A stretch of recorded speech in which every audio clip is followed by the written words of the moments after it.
नमस्कार, ये आकाशवाणी है। अभी आप रैनोमी से समाचार सुनेंगे।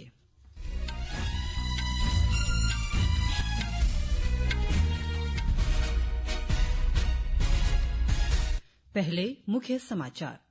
प्रधानमंत्री नरेंद्र मोदी ने कहा, फिनलैंड के राष्ट्रपति अलेक्जेंडर स्टर्ब की यात्रा से भारत फिनलैंड संबंध को नई ऊंचाइयां मिलेंगी। पश्चिम एशिया में संघर्ष और तेज, इजरायल का ईरान में सुरक्षा कमान केंद्र पर हमला, ईरान में मरने वाले नागरिकों की संख्या 1000 से अधिक। ब्रिटेन और फ्रांस साइप्रस में युद्धपोत और वायु रक्षा उपकरण तैनात कर रहे हैं। भारतीय विमानन कंपनी खाड़ी देश में फंसे यात्रियों को वापस लाने के लिए आज 58 उड़ान संचालित कर रही है। रंगों का त्योहार होली पूरे देश में हर्षोल्लास के साथ मनाई जा रही है। और आईसीसी T20 विश्व कप के पहले सेमीफाइनल मुकाबले में आज शाम कोलकाता में दक्षिण अफ्रीका का सामना न्यूजीलैंड से। अब समाचार विस्तार से। फिनलैंड के राष्ट्रपति अलेक्जेंडर स्टर्ब भारत की राजकीय यात्रा पर आज सुबह नई दिल्ली पहुंचे। विदेश राज्य मंत्री कीर्ति वर्धन सिंह ने हवाई अड्डे पर उनकी अगवानी की। उन्हें गार्ड ऑफ ऑनर दिया गया। श्री स्टर्ब रायसीना संवाद 2026 में मुख्य अतिथि के साथ ही मुख्य वक्ता है। नई दिल्ली पहुंचने पर श्री स्टर्ब ने सोशल मीडिया पोस्ट में कहा कि उनका ये दौरा व्यापार सहित दोनों देशों के संबंधों को और मजबूत करेगा। फिनलैंड के राष्ट्रपति का भारत में स्वागत करते हुए प्रधानमंत्री मोदी ने कहा कि उनका ये दौरा भारत फिनलैंड संबंधों को नई ऊंचाइयों पर ले जाएगा। प्रधानमंत्री ने कहा कि वे कल राष्ट्रपति स्टर्ब से होने वाली मुलाकात और रायसीना संवाद 2026 में उनके मुख्य भाषण का बेसब्री से इंतजार कर रहे हैं। ईरान की राजधानी तेहरान में बासिज मुख्यालय और आंतरिक सुरक्षा कमान केंद्रों पर इजरायल के सिलसिलेवार हमलों से पश्चिम एशिया में जारी संकट और गहरा गया है। इजरायली रक्षा बल IDF ने सोशल मीडिया पोस्ट में कहा कि इन लक्षित कमान केंद्रों का इस्तेमाल ईरान शासन पूरे ईरान में नियंत्रण बनाए रखने के लिए करता था। IDF ने ईरान के मिसाइल लॉन्चरों और अन्य प्रणालियों को भी निशाना बनाया।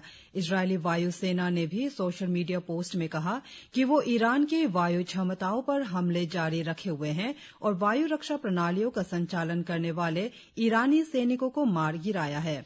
अमेरिका स्थित मानवाधिकार कार्यकर्ता समाचार एजेंसी के अनुसार 28 फरवरी से ईरान में 1097 नागरिकों के मारे जाने की खबर है।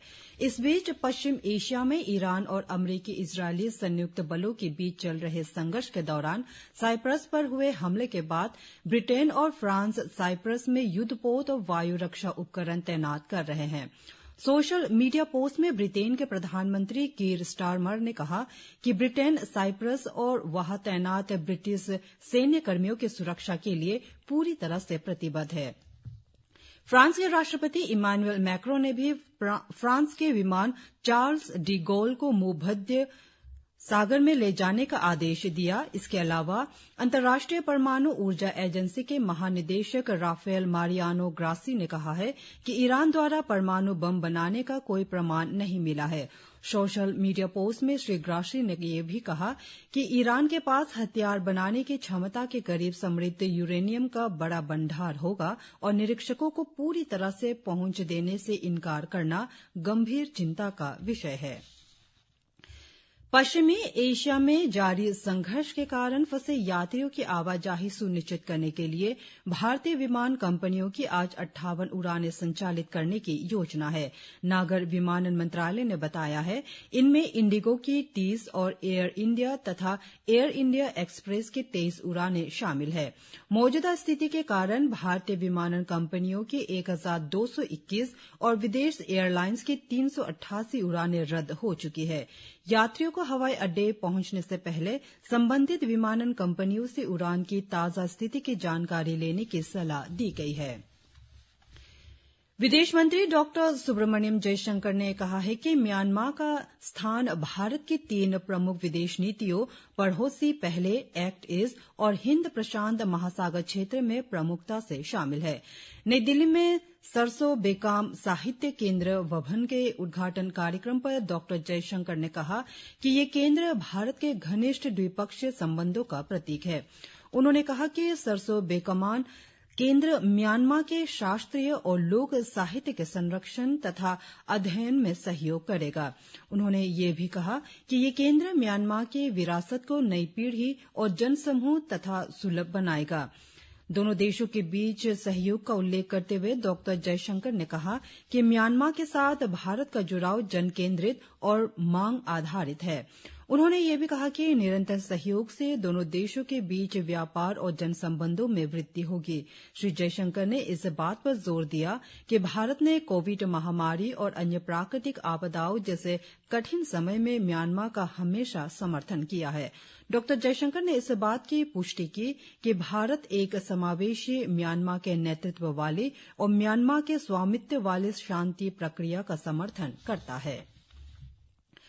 अरुणाचल प्रदेश राज्य महिला आयोग ईटानगर 9 मार्च से 13 मार्च 2026 तक महिलाओं की शिकायतों के निवारण के लिए 5 दिवसीय जन सुनवाई आयोजित करेगा।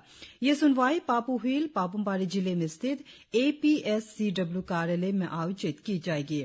आयोग ने ये भी सूचित किया है कि जो भी महिलाएं घरेलू हिंसा या किसी प्रकार के अत्याचार का सामना कर रही हैं, वे APSCW कार्यालय में अपनी शिकायत पत्र जमा कर सकती है। सामान्य जनता से भी जन सुनवाई में उपस्थित होने का आग्रह किया गया है। संस्कृति मंत्रालय के अधीन north east zone cultural centre Dimapur और south central zone cultural centre Nagpur द्वारा आज अरुणाचल प्रदेश के नामसाई में भारत को जानो एवं बॉर्डर एरिया प्रोग्राम तथा मध्य दक्षिणी महोत्सव 2026 का आयोजन किया जा रहा है। ये कार्यक्रम जिला प्रशासन नामसाई तथा राज्य के कला एवं संस्कृति विभाग के सहयोग से आयोजित किया जा रहा है। एक भारत श्रेष्ठ भारत के अंतर्गत आयोजित इस महोत्सव का उद्देश्य राष्ट्रीय एकता और सांस्कृतिक आदान प्रदान को बढ़ावा देना है। इसके माध्यम से दक्षिण मध्य भारत और उत्तर पूर्वी क्षेत्र के समृद्ध लोक एवं पारंपरिक कला विधाओं को एक मंच पर प्रस्तुत किया जा रहा है। रंगों का त्योहार होली आज पूरे देश में मनाई जा रही है। ये पर्व वसंत ऋतु के आगमन का प्रतीक है। इस दिन लोग एक दूसरे को रंग लगाते हैं, शुभकामनाएं देते और मिठाइयां बांटते हैं। राष्ट्रपति, उपराष्ट्रपति और प्रधानमंत्री ने होली के अवसर पर सभी देशवासियों को शुभकामनाएं दी है। सोशल मीडिया पोस्ट में राष्ट्रपति द्रौपदी मुर्मू ने कहा कि रंगों का यह त्योहार लोगों के जीवन में प्रेम और आशा लाता है और एकता तथा भाईचारे को मजबूत करता है। राष्ट्रपति ने आशा व्यक्त की कि ये त्योहार सभी के लिए खुशियां लाएगा और सभी नागरिकों को एक समृद्ध राष्ट्र के निर्माण की दिशा में मिलकर काम करने के लिए प्रेरित करेगा। उपराष्ट्रपति CP राधाकृष्णन ने सोशल मीडिया पोस्ट में कहा कि ये त्योहार बुराई पर अच्छाई की जीत और वसंत ऋतु के आगमन का प्रतीक है। उन्होंने कहा कि ये त्योहार नवजीवन, आशा और भारत के सभ्यता की जीवंत भावना को दर्शाता है। उन्होंने कहा कि देश के समृद्ध परंपराओं में गहराई से निहित होली भाईचारे, आपसी सम्मान और साझा आनंद को दर्शाती है, जिससे समाज का ताना बाना मजबूत होता है। सोशल मीडिया पोस्ट में प्रधानमंत्री मोदी ने कहा कि होली का त्योहार पूरे वातावरण को नई ऊर्जा से भर देता है, जो इसकी सबसे बड़ी विशेषता है। श्री मोदी ने कामना की कि रंगों और आनंद का ये त्योहार सभी के जीवन में सुख, समृद्धि और सफलता लाए। उन्होंने ये भी कहा कि त्योहार के दौरान चारों ओर दिखाई देने वाले खुशी के जीवंत रंग सभी को आनंद और उत्सव की भावना में सराबोर कर देते हैं। उपराष्ट्रपति CP राधाकृष्णन 7 मार्च को 2 दिन के दौरे पर अगरतला पहुंचेंगे। वे 8 मार्च को अल्बर्ट एक्का युद्ध स्मारक पर शहीदों को पुष्पांजलि अर्पित करेंगे। वे बाद में त्रिपुरा विश्वविद्यालय के 14वें दीक्षांत समारोह में शामिल होंगे। इसके बाद उपराष्ट्रपति विशेष विमान से नई दिल्ली के लिए रवाना हो जाएंगे। ICC T20 क्रिकेट विश्व कप का पहला सेमीफाइनल आज शाम दक्षिण अफ्रीका और न्यूजीलैंड के बीच खेला जाएगा। यह मैच कोलकाता के ईडन गार्डन में शाम 7 बजे से शुरू होगा। दूसरे सेमीफाइनल में कल भारत का सामना मुंबई में इंग्लैंड से होगा। दोनों मैचों के विजेता 8 मार्च को अहमदाबाद में खिताबी मुकाबला खेलेंगे। इसी के साथ ये समाचार बुलेटिन समाप्त हुआ। नमस्कार।